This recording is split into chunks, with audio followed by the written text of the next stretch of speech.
નમસ્કાર, હું છું પ્રિયા અને તમે જોઈ રહ્યા છો જનતા કી જાણકારી ન્યૂઝ। નજર કરીએ આજના સમાચાર ઉપર। અમરેલી જિલ્લાના ખાંભાથી આત્સંગ ગામની બાજુમાં સરકાર દ્વારા ખરીદેલી મગફળી આત્સંગ ગોડાઉનમાં ખાલી કરવા જઈ રહેલ ટેકાના ભાવની સીંગ ટ્રકમાં લવાઈ રહી હતી ત્યારે એકાએક બોરી બાંધેલી દોરડું તૂટતા સીંગની બોરીઓ રોડ પર ઢગલાબંધ પડી ગયેલ હતી ત્યારે આ બનાવથી આત્સંગ ગામના પૂર્વ સરપંચ દાદભાઈ સેરારભાઈ પટગીર અન્ય રાહદારીઓને જાણવા મળ્યું છે કે ગાંધીના ગુજરાતમાં ભ્રષ્ટાચારે માજા મૂકી છે કારણ કે સરકાર દ્વારા ખરીદેલી સીંગ પલળેલી માટીવાળી સીંગ જોવા મળેલ હતી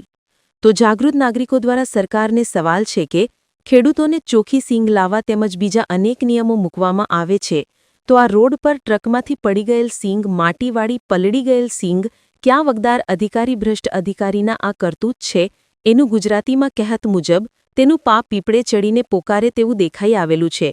કારણ કે સવાલ એ છે કે ગુણો તૂટતા થયું છે ખેડૂતોને તમામ નિયમો ફરજિયાત પાડવાના તો ભાઈ આ કોની સીંગ છે કોઈ વેપારી છે કે કોઈ વગ ધરાવતા ભ્રષ્ટ અધિકારી છે જાગૃત નાગરિક પૂર્વ સરપંચ દાદભાઈ સેલારભાઈ પટગીરનો સરકાર સમક્ષ સવાલ છે રિપોર્ટર સમીર ખોખર વીજપડી।